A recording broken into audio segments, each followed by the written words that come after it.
அனைவருக்கும் வணக்கம். இன்னைக்கு நம்ம ஃபைனான்ஷியல் அக்கவுண்டிங் அப்படின்ற சப்ஜெக்ட் கீழே இருக்கக்கூடிய ஒரு எக்ஸசைஸ் சம்முக்கான ஆன்சர் வந்து பார்க்கலாம். Chapter 2 the accounting cycle books and records, அதாவது accounting cycle books and records அப்படின்ற சாப்டர் கீழே இருக்கக்கூடிய ஒரு எக்ஸசைஸ் சம்முக்கான ஆன்சர் வந்து நம்ம பார்க்கலாம். Publication is Margham publication, page number is 2.89, exercise number 2, அதாவது மார்கம் பப்ளிகேஷன் புக்கில் பேஜ் நம்பர் 2.89ல எக்ஸசைஸ் நம்பர் 2 வந்து நம்ம பார்க்குறோம். Journalize the following items in the books of Rajini giving suitable narration. So கீழே கொடுத்திருக்கக்கூடிய 3 பிஸ்னஸ் டிரான்சாக்ஷனை பேஸ் பண்ணி நம்ம எப்படி வந்து அதுக்கான ஜேர்னல் என்ட்ரியை நம்ம எப்படி ப்ரிப்பேர் பண்ணலாம் அப்படின்றத பார்ப்போம். இப்போ ஃபர்ஸ்ட் வந்து bought goods from Natesh for cash. So அப்போ பாட் அப்படின்னா பர்ச்சேஸ்னு அர்த்தம். அப்போ நட்டேஷ் அப்படின்றவர் வந்து என்னன்னா சப்ளையர் அப்படின்ற கான்செப்ட்ல வருவார். அப்போ நட்டேஷ் கிட்ட இருந்து நம்ம குட்ஸ் வாங்கியிருக்கிறோம். அப்போ பர்ச்சேஸ். அப்போ ஃபார் கேஷ்னு சொல்லும்போது இந்த இடத்துல இப்போ நட்டேஷ் அப்படின்றவர் வந்து நமக்கு தேவையில்லை. அப்போ கேஷ் பர்ச்சேஸ்னு அர்த்தம். அப்போ ஒரு 3000 rupees வந்து கேஷ் பர்ச்சேஸ் வந்து நம்ம பண்ணியிருக்கிறோம்.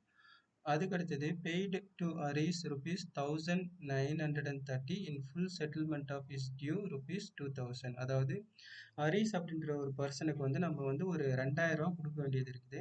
அந்த 2000 ரூபாயில ஆக்சுவலாக நம்ம எவ்வளோ கொடுக்குறோம்? 1930 ரூபா கொடுக்குறோம். 1930 rupees வந்து நம்ம கொடுக்குறோம். அப்போ ரிமைனிங் இருக்கக்கூடிய 70 rupees வந்து என்ன அப்படின்னா that is called discount received from Aris அப்படின்னு அர்த்தம். அரீஸ் கிட்ட இருந்து நம்ம என்ன பண்றோம் அப்படின்னா டிஸ்கவுண்ட்டை வாங்குறோம். அப்போ அது வந்து one of the gains category அப்படின்றதுக்கு வரும். அடுத்தது amount paid rupees 500 in cash as wages on installation of machine. அதாவது ஒரு 500 rupees வந்து கேஷாக கொடுக்குறோம், அதாவது செலவு பண்ணியிருக்கிறோம் அப்படின்னு அர்த்தம். அதை ஒர்க்கருக்கு எதுக்காக அப்படின்னா for the purpose of installation of machine. Installation அப்படின்னா ஒரு மிஷினை நம்ம வாங்கிட்டு வரோம் அப்படின்னா அதை எடுத்துகிட்டு போயிட்டு ஒரு ரூமில் நம்ம ஃபிக்ஸ் பண்ணுவோம். அப்போ அதுக்கான எரெக்ஷன் சார்ஜஸ் அப்படின்னு எடுத்துக்கலாம். அப்போ அந்த மிஷினை வந்து ஃபிக்ஸ் பண்ணுறதுக்கான சார்ஜஸ், இதை வந்து வேஜஸ் அப்படின்ற கேட்டகரிஸ்க்கு வராது. அப்போ இந்த 500 rupees வந்து மெஷின் சார்ந்த செலவு அப்படின்னும் போது அந்த மெஷினுக்கான அமௌண்ட்லேயே இதுவும் சேர்ந்து வந்துடும். அப்போ இந்த ஈவன் அதில் மென்ஷன் ஆகி கேஷ் அப்படின்னு கொடுத்துருந்தா வேஜஸ் அப்படின்னு கொடுத்துருந்தாலுமே that 500 rupees should be added with the machine value. அந்த மெஷினோட வேல்யூவில் அது சேர்த்துக்கணும். அது மெஷினுக்கான செலவாக தான் அதை எடுத்துக்கணும். அது காமனாக இருக்கக்கூடிய செலவாக நம்ம எடுக்கக்கூடாது. இப்போ இதுதான் வந்து இந்த 3 டிரான்சாக்ஷனுக்கான எக்ஸ்பிளனேஷன். இதை பேஸ் பண்ணி இப்போ நம்ம எப்படி வந்து ஜேர்னல் என்ட்ரியை ப்ரிப்பேர் பண்ணலாம் அப்படின்றத பார்ப்போம். இப்போ ஃபர்ஸ்ட் என்ட்ரியை பாருங்க, purchase account data to cash account. சிம்பிளா வந்துடும். இன்கேஸ் இந்த இடத்துல இந்த கொஸ்டின்ல பாட் goods from Natesh for cash அப்படின்ற வார்த்தை வராம வெறும் பாட் குட்ஸ் ஃப்ரம் நட்டேஷ் ₹3000 அப்படின்னு கொடுத்துருந்தாங்க அப்படின்னா இட் மீன்ஸ் கிரெடிட் பர்ச்சேசஸ். அதே வந்து இந்த இடத்துல கேஷ்னு கொடுத்துட்டாங்கனாலே அந்த இடத்துல நேம் வந்து நம்ம இக்னோர் பண்ணிடணும். அப்போ நேம் வந்து நம்ம கன்சிடர் பண்ணக்கூடாது. இப்போ கேஷ் பர்ச்சேஸ் அப்படின்ற கான்செப்டில் மட்டும் எடுத்துக்கணும். அப்போ பர்ச்சேஸ் அக்கௌண்ட் டேட்டார். அப்போ குட்ஸ் வந்து உள்ளே வருது. காமனாக ஏதாவது ஒரு குட்ஸ் வந்து நம்ம பர்ச்சேஸ் பண்ணுறோம், சேல்ஸ் பண்ணுறோம் அப்படின்னா அதுக்கான காமன் நேம் வந்து பர்ச்சேஸ் சேல்ஸ் அப்படின்ற கான்செப்ட் கீழே நம்ம கொண்டு வந்துடணும்.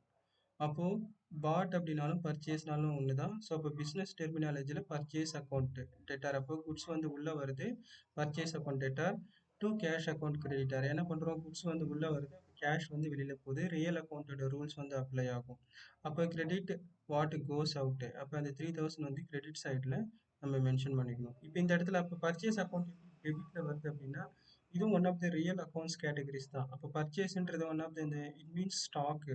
அப்போ stock one of the current assets. அப்போ அசெட் வந்து பர்ச்சேஸ் வந்து குட்ஸ் உள்ளே வருது. அப்போ டெபிட் வாட் கம்ஸ் இன். அப்போ குட்ஸ் உள்ளே வருது, பர்ச்சேஸ் அக்கௌண்ட் டேட்டார், கேஷ் வெளியில் போகுது, கேஷ் அக்கௌண்ட்டு கிரெடிட்டார். அப்போ being made cash purchases from Natesh அப்படின்னு சொல்லிட்டு மென்ஷன் பண்ணாலே போதும். அடுத்தது நம்ம paid to Aris ₹1930 in full settlement of is due.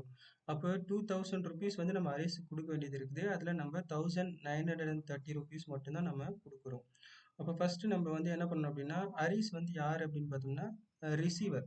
அப்போ as per the accounting rule personal அக்கௌண்ட்டோட ரூல்ஸ் வந்து என்னது, debit the receiver, credit the giver. அப்போ அரீஸ் வந்து ரிசீவர், நம்ம கொடுக்குறோம், அரீஸ் வந்து வாங்குறாரு. அப்போ ஹரிஷ் வந்து ரிசீவர் அப்படின்றதுனால ஹரிஷ் அக்கௌண்ட் டேட்டா. அப்போ என்ன வெளியில போகுது அப்படின்னு பார்த்தோம்னா கேஷ் வெளியில போகுது. எவ்வளோ? 1930. அதுதான் ஆக்சுவல் அமௌண்ட். அப்போ அந்த ஆக்சுவல் அமௌண்ட் வந்து வெளியில போகுது அப்படின்னும் போது to cash account creditor 1930 rupees வந்து வெளியில போகுது. அப்போ இங்கே டிஃபரன்ஸ் பாருங்க, டெபிட் சைடில் வந்து 2000 rupees வந்து இருக்குது, கிரெடிட் சைடில் 1930 rupees வந்து இருக்குது. டிஃபரன்ஸ் வந்து 70 rupees வந்திருக்கு. அப்போ இந்த இடத்துல ஃபுல் செட்டில்மெண்ட் அப்படின்னு சொல்றாங்க அப்படின்னா முழுசாவே கொடுத்துட்டாரு அப்படின்னும் போது கண்டிப்பாக அது வந்து ரிமைனிங் இருக்கக்கூடிய பேலன்ஸ் வந்து கண்டிப்பாக டிஸ்கவுண்ட்டாக தான் இருக்கும். அப்போ நம்ம வந்து பணத்தை நம்ம செட்டில் பண்ணும்போது கம்மியாக கொடுக்குறோம் அப்படின்னா யார் வாங்குறாரோ அவர் வந்து நமக்கு டிஸ்கவுண்ட் வந்து கொடுக்குறாரு அப்படின்னு அர்த்தம். அப்போ we received discount from another person, வேற ஒருத்தர்கிட்ட வந்து நம்ம வாங்குறோம் அப்படின்னு அர்த்தம். அப்போ டிஸ்கவுண்ட் ரிசீவ்டு அப்படி சொல்லிட்டு நம்ம மென்ஷன் பண்ணிக்கணும். அப்போ டிஸ்கவுண்ட் ரிசீவ்டுன்றது one of the gains category. அப்போ அதனால அது கிரெடிட் சைடில் வருது. அதாவது செகண்ட் அக்கௌண்டிங் ரூல் வந்து அப்ளை ஆகும். Credit all the gains and incomes அந்த கான்செப்ட் வந்து அப்ளை ஆகும். அப்போ கிரெடிட் சைடில் மென்ஷன் பண்ணிடுறோம். ப்ராக்கெட்டில் நம்ம என்ன பண்ணிக்கலாம், being cash paid to Harish and discount received from ஹரிஷ்க்கு வந்து அமௌண்ட் அவர்கிட்ட இருந்து டிஸ்கவுண்ட்டை நம்ம வாங்கிட்டோம் அப்படின்னு சொல்லிட்டு மென்ஷன் பண்ணிக்கலாம். இப்போ தேர்ட் ஜேர்னல் என்ட்ரி பாருங்க, machinery account data to cash account creditor அப்படி சொல்லிட்டு வந்திருக்குது. ஆனால் நம்ம கிட்ட கொஸ்டின்ல வந்து என்ன பண்ணியிருப்பாங்க, மெஷினுக்கான installation charges amount paid as wages on installation of மெஷினை வந்து இன்ஸ்டால் பண்ணதுக்காக அமௌண்ட் வந்து கொடுத்துருக்குறாங்கன்னு அர்த்தம். இதை வந்து காமனாக வேஜஸ் அக்கௌண்ட்டுக்கு நம்ம எடுக்கக்கூடாது. இது வந்து மெஷினோட அக்கௌண்ட்லேயே சேர்ந்து வந்துடும். ஏன்னா மெஷின் ரிலேட்டட் எக்ஸ்பெண்டிச்சராக அதை கன்சிடர் பண்ணிக்கணும். ஸோ இப்போ கொஸ்டினில் என்ன சொல்லியிருக்கிறாங்க அப்படின்றத பார்ப்போம். ஸோ நான் ஏற்கனவே சொன்ன மாதிரி தான், as I said before, 500 rupees வந்து கேஷாக வந்து கொடுக்குறாங்க. அதை வந்து என்ன பண்ணுறாங்கன்னா வேஜஸாக கொடுக்குறாங்க ஆன் இன்ஸ்டாலேஷன் ஆஃப் மெஷின். ஆனால் அந்த வேஜஸ் வந்து related to the machine installation, மெஷினை வந்து ஃபிக்ஸ் பண்ணுறதுக்கான செலவு. அப்போ இதை வந்து மெஷின் எக்ஸ்பெண்டிச்சரை தான் நம்ம எடுத்துக்கணும். அப்போது இந்த இடத்துல எப்படி அப்ளை ஆகுது அப்படின்றத பார்ப்போம். இதை வந்து நம்ம சிம்பிளாக மெஷினை பர்ச்சேஸ் பண்ண கான்செப்ட்லேயே வச்சுப்போம். அப்போ மெஷின்றது one of the assets. Real அக்கௌண்ட்டோட ரூல்ஸ் வந்து அப்ளை ஆகும்.